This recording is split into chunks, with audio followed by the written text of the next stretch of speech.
আসলে সোশ্যাল প্ল্যাটফর্মে যখন আমরা ফোন স্ক্রল করতে থাকি অ্যান্ড আমরা অনেক সুন্দর সুন্দর কিছু ড্রেসেস কালেকশন দেখতে পাই, কিন্তু এটার পিছনে যে কতটা কষ্ট থাকে, কতটা পরিশ্রম থাকে, কিভাবে মেক করা হয়, এর পিছনে কতটুকু সময় যায়, এর কত কাজ থাকে, কত কারুকার্য এর সাথে মিক্সড করতে হয়, ফেব্রিক্স কোথা থেকে আনতে হয়, কিভাবে এটাকে ডিজাইন করতে হয়, কিভাবে এমব্রয়ডারি করতে হয়, কিভাবে এখানে কি বলে সিকোয়েন্স করা হয়, সুইং করা হয়, ডাইং করা হয়, কত কিছু করা হয়, তারপরে একটা ড্রেস রেডি হয়।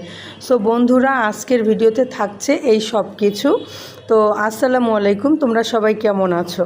তো আজকে আমি তোমাদের সাথে খুব সুন্দর করে একটা ভিডিও মেক করতেছি তোমাদেরকে দেখানোর জন্য। তোমরা অলরেডি দেখেই ফেলেছো হয়তো কিছু কিছু।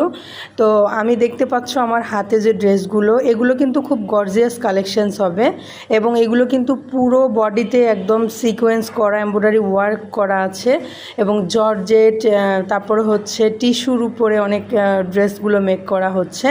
আর এটা কিন্তু সম্পূর্ণটা একটা কি বলবো, ছোট্ট একটা মোটামুটি একটা ফ্যাক্টরি। তোমরা কিন্তু অলরেডি দেখতেই পাচ্ছ কতটা সুন্দর। আর ড্রেসগুলো আসলে কি দেখতে যতটা সুন্দর লাগতেছে একদম শর্টকাটে, কিন্তু এগুলো রেডি করতে গিয়ে যে কী ধরনের হ্যাসেল পোহাতে হয়, কোথা থেকে কোথায় কি করতে হয়, ও মাই গড, জাস্ট তোমরা বুঝতে পারবা না যে আসলে কতটা কষ্ট এর মধ্যে লুকিয়ে থাকে। সো তারপরে আমরা এত কষ্টের পরে কিন্তু একটা ড্রেস হাতে পাই, অ্যান্ড আমরা এটাকে সোশ্যাল মিডিয়াতে মাত্র 15 সেকেন্ড 20 সেকেন্ড সর্বোচ্চ 3 মিনিটের একটা ভিডিও মেক করে কিন্তু আমরা সোশ্যাল প্ল্যাটফর্মে আমরা প্রেজেন্ট করে থাকি।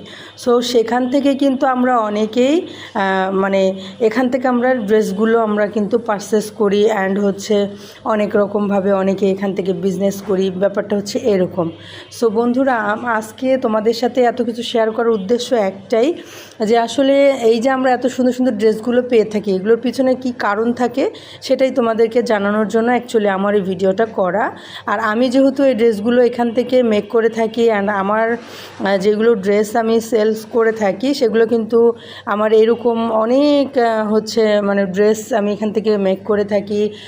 টপস, 3 পিস, 1 পিস, গাউন, যা কিছু থাকে all ready item, unready item থেকে শুরু করে সব আইটেমগুলো কিন্তু আমি এই কারখানা থেকে একদম মেক করে থাকি, অ্যান্ড মোটামুটি বলতে গেলে নিজস্ব ডিজাইনই থাকে। আর এই যে এখন দেখতে পাচ্ছ, এটা কিন্তু আমাদের অফিস রেডি হচ্ছে ইনশাল্লাহ। এখান থেকে কিন্তু আমি মোটামুটি তোমরা দেখতে পাবা, আমি খুব রিসেন্ট